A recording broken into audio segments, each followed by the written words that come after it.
আমার কথা ছেড়ে দিন, আমাকে তো কুকথা অকথা বলতে ছাড়ে না। যদিও তারা জানে যে আমি কোনোদিন 1 পয়সা মাইনে পর্যন্ত নিইনি, আমি আজ পর্যন্ত পেনশন পর্যন্ত 1 পয়সা নিইনি। আমার বইয়ের রয়্যালটি দিয়ে আমার চলে, কিন্তু সেই রয়্যালটিটাও এবছর আমি পাইনি। নিশ্চয়ই বিজেপির ভয়ে তারা মুখ বন্ধ করে বসে আছে।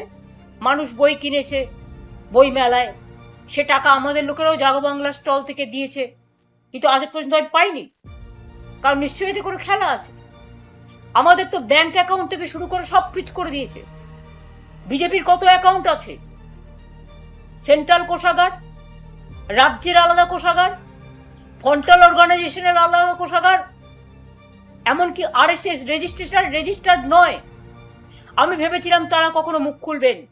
তাদের কোষাগার, ফরেন থেকে তাদেরও মানি আসে।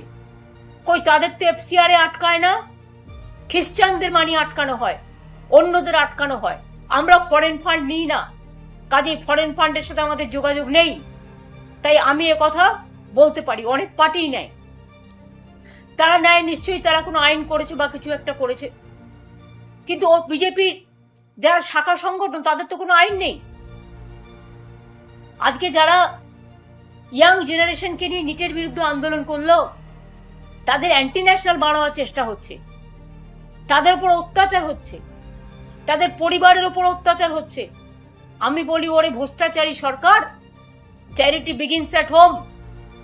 এই 3 মাসে বাংলায় তোমরা লক্ষ লক্ষ কোটি টাকা আমি শুনছি লুট হয়ে গেছে। কোনোদিন শুনেছেন স্লোগান দেয় রাম রাম রামজির নামে? রামজি আমাদের কাছে মা দুর্গার পুজো করেছিলেন, রাম সীতা আমাদের কাছে চিরকালই আমরা জয় শ্রীরাম গান্ধীজিও বলেছিলেন। কিন্তু এরা রাম মন্দির থেকে শুরু করে, পানিহাটির মন্দির থেকে শুরু করে, বর্ধমানের সর্বমঙ্গলা মন্দির থেকে শুরু করে, আরো অনেক মন্দির থেকে,